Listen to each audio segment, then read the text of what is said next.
Greetings to all viewers. If you are looking to buy a new laptop or brand name desktop, the seller may not show you everything on the PC. In this situation, you can find out almost all the information about the components inside the PC by writing a code in the PC's command prompt. To write the prompt, first go to the Windows search bar and click on CMD.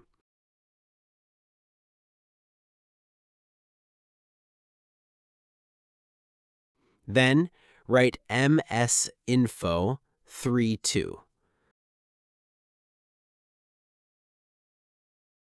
Then click on Enter.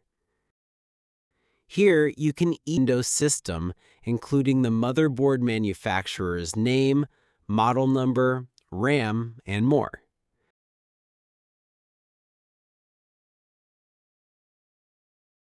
Viewers, if you are new to my channel, I request that you subscribe to the channel. And if you have already subscribed, then thank you very much.